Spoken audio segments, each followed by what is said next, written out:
अगर कभी आपसे पूछा जाए कि इस दुनिया की सबसे बड़ी उपलब्धि क्या है, तो हम कहेंगे विज्ञान, अंतरिक्ष या फिर तकनीक। लेकिन इस दुनिया की सबसे बड़ी उपलब्धि है वो ग्रंथ जो आज से लगभग 2000 वर्ष पूर्व रचा गया।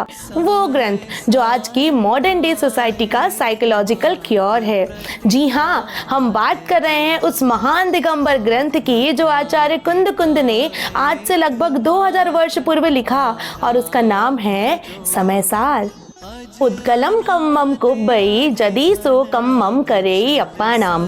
जय जिनेंद्र आप सभी को, मैं पारुल जैन आज आप सभी के सामने प्रस्तुत हूँ एक दिगंबर जैन आचार्य द्वारा रचित एक ग्रंथ के सार को लेकर। हमारा ग्रंथ है समय सार, जो लिखा गया है आचार्य कुंद द्वारा। हम आभारी रहेंगे सन्मति वाणी न्यूज चैनल के, जिन्होंने इस वीडियो निर्माण प्रतियोगिता को शुरू किया ताकि हम जैन धरोहर ग्रंथों को जन जन तक पहुंचा सकें। तो आइए हम जानते हैं उस महान दिगंबर ग्रंथ समय सार के ग्रंथकार के बारे में, जो हैं आचार्य कुंद स्वामी, जिनका जन्म आज से लगभग 2000 वर्ष पहले कर्नाटक और आंध्र प्रदेश की सीमा पर होने वाले कोंडाकुंड गांव में हुआ था। उनका नाम रखा गया था पद्मनंदी।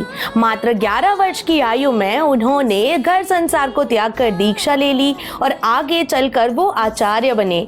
इसीलिए उन्हें कहा जाता है आचार्य कुंद स्वामी।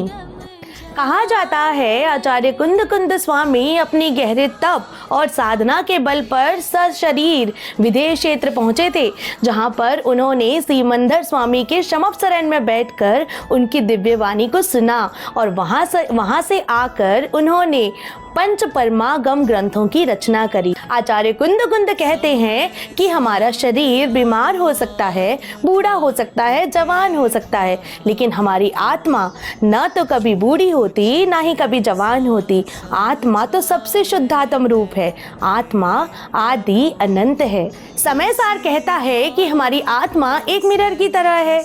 अगर हम मिरर के सामने कचरा रखते हैं या सोना, मिरर सिर्फ उन दोनों को रिफ्लेक्ट करता है।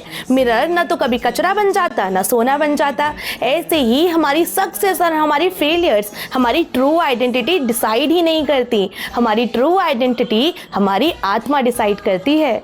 आचार्य कुंद कहते हैं कि तुम कोई शरीर नहीं हो, तुम आत्मा का वो शुद्धतम रूप हो, तुम वो चैतन्य राजा हो जो कभी मरता नहीं है। इस महान प्राकृत ग्रंथ को आज की जनरेशन्स के लिए बहुत ही सरल सुंदर सी भाषा में ट्रांसलेट किया गया है, और इसके रचयिता हैं संत शिरोमणि श्री विद्यासागर जी महाराज। और आचार्य श्री ने समय सार को केवल पढ़ा नहीं बल्कि उसे जिया है, इसीलिए उन्हें कहा जाता है जीवंत समय सार। बाहरी दुनिया में भटके मिला न सुख का सार, अंतस में डुबकी लगा वहीं बसा समय सार।